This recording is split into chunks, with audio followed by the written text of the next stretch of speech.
Recherchez l'amour, aspirez aux dons spirituels, mais surtout à la prophétie. En effet, celui qui parle en langue ne parle pas aux hommes, mais à Dieu, car personne ne le comprend. Et c'est en esprit qu'il dit des paroles mystérieuses. Celui qui prophétise, au contraire, parle aux hommes, les édifie, les encourage, les réconforte.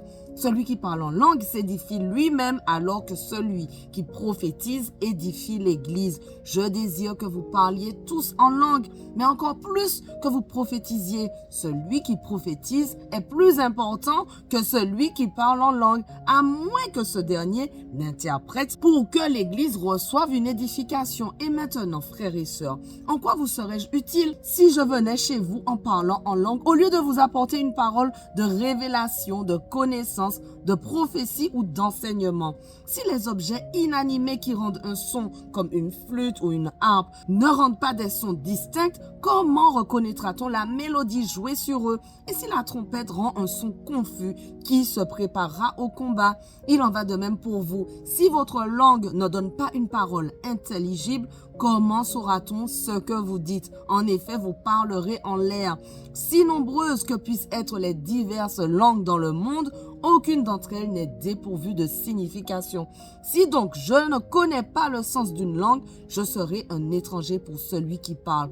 Et celui qui parle sera un étranger pour moi. Vous de même, puisque vous aspirez aux dons spirituels, cherchez à posséder avec abondance ceux qui édifient l'Église.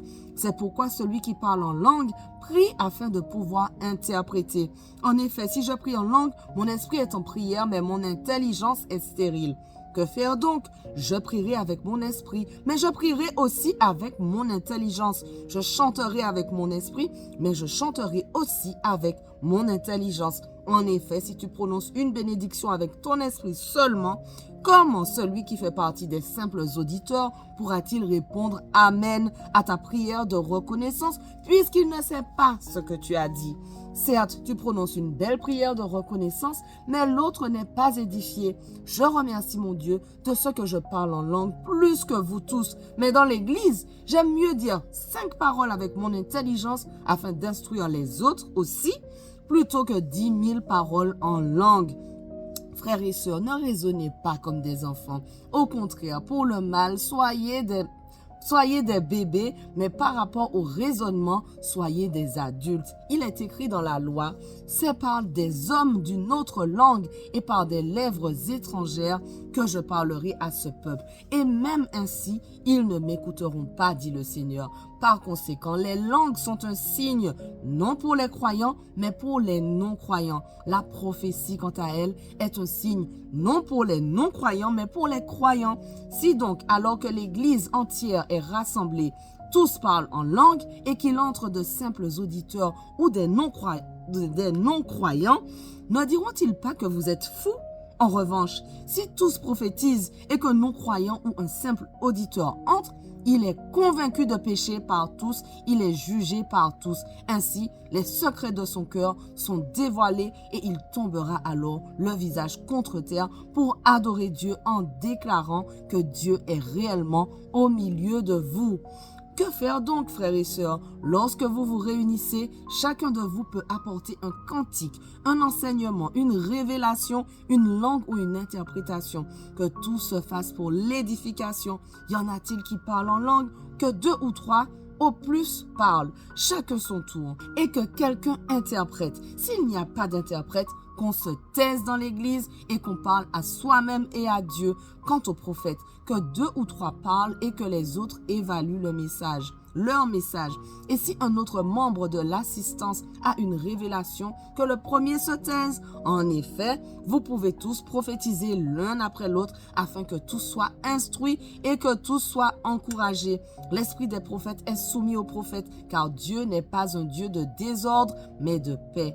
Comme dans toutes les églises des saints, que vos femmes se taisent dans les assemblées, car il ne leur est pas permis d'y parler, mais elles doivent se soumettre, comme le dit aussi la loi. Si elles veulent s'instruire sur quelque chose, qu'elles interrogent leur mari à la maison, car il est inconvenant pour une femme de parler dans l'église. Serait-ce de chez vous que la parole de Dieu est sortie, ou est-ce à vous seul qu'elle est parvenue?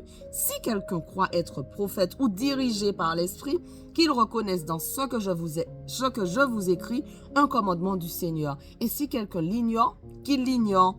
Ainsi donc, frères et sœurs, aspirez au don de prophétie et n'empêchez pas de parler en langue, mais que tout se fasse convenablement et avec ordre. 1 Corinthiens 15. Je vous rappelle, frères et sœurs, l'évangile que je vous ai annoncé, que vous avez reçu et dans lequel vous tenez ferme. C'est aussi par lui que vous êtes sauvés, si vous le retenez dans les termes où je vous l'ai annoncé. Autrement, votre foi aurait été inutile. Je vous ai transmis avant tout le message que j'avais moi aussi reçu.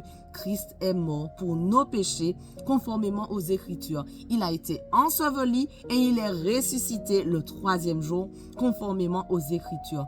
Ensuite, il est apparu à Céphas, puis aux 12. Après cela, il est apparu à plus de 500 frères et sœurs à la fois, dont la plupart sont encore vivants et dont quelques-uns sont morts. Ensuite, il est apparu à Jacques, puis à tous les apôtres. Après eux tous, il m'est apparu à moi aussi, comme à un enfant né hors terme. En effet, je suis le plus petit des apôtres et je ne mérite même pas d'être appelé apôtre parce que j'ai persécuté l'Église de Dieu. Mais par la grâce de Dieu, je suis ce que je suis et sa grâce envers moi n'a pas été sans résultat. Au contraire, j'ai travaillé plus que tous, non pas moi toutefois, mais la grâce de Dieu qui est avec moi. Ainsi donc, que ce soit moi ou que ce soit eux, voilà le message que nous prêchons et voilà aussi ce que vous avez cru. Or, si l'on prêche que Christ est ressuscité, comment quelques-uns parmi vous peuvent-ils dire qu'il n'y a pas de résurrection des morts? S'il n'y a pas de résurrection des morts, Christ non plus n'est pas ressuscité. Et si Christ n'est pas ressuscité, alors notre prédication est vide et votre foi aussi. Il se trouve même que nous sommes de faux témoins vis-à-vis de Dieu, puisque nous avons témoigné contre Dieu qu'il a ressuscité Christ. Or, il ne l'a pas fait si les morts ne ressuscitent pas. En effet, si les morts ne ressuscitent pas, Christ non plus n'est pas ressuscité. Or, si Christ n'est pas ressuscité, votre foi est inutile, vous êtes encore dans vos péchés. Et par conséquent, ceux qui sont morts en Christ sont aussi perdus. Si c'est pour cette vie seulement que nous espérons en Christ, nous sommes les plus à plaindre de tous les hommes. Mais en réalité, Christ est ressuscité, précédant ainsi ceux qui sont morts. En effet, puisque la mort est venue à travers un homme, c'est aussi à travers un homme qu'est venue la résurrection des morts. Et comme tous meurent en Adam, de même aussi tous revivront en Christ, mais chacun a son propre rang. Christ en premier, puis ceux qui appartiennent à Christ lors de son retour. Ensuite viendra la fin, quand il remettra le royaume à celui qui est Dieu et Père, après avoir anéanti toute domination, toute autorité et toute puissance. En effet, il faut qu'il règne jusqu'à ce qu'il ait mis ses ennemis sous ses pieds. Le dernier ennemi qui sera anéanti, c'est la mort. Dieu, en effet, a tout mis sous ses pieds, mais lorsque Dieu dit que tout lui a été soumis, il est évident que c'est à l'exception de celui qui lui a soumis toutes choses. Lorsque tout lui aura été soumis, alors le Fils lui-même se soumettra à celui qui lui a soumis toutes choses, afin que Dieu soit tout en tous. S'il en était autrement, que feraient ceux qui se font baptiser pour les morts? Si les morts ne ressuscitent en aucun cas, pourquoi se font-ils baptiser pour eux? Et nous, pourquoi affrontons-nous à toute heure le danger? Chaque jour, je risque la mort. Aussi vrai, frères et sœurs, que vous faites ma fierté en Jésus-Christ, notre Seigneur. Si c'est dans une perspective purement humaine que j'ai combattu contre les bêtes à Éphèse, quel avantage m'en revient-il? Si les morts ne ressuscitent pas, alors mangeons et buvons, puisque demain nous mourrons.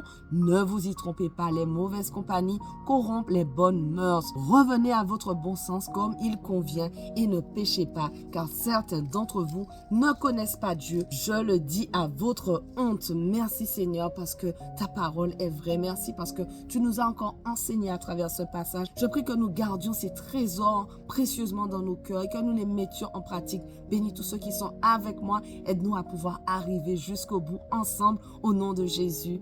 Amen. Voilà, notre passage du jour touche déjà à sa fin, mais on continue dès demain. On ne lâche rien. Allez, sois bénis.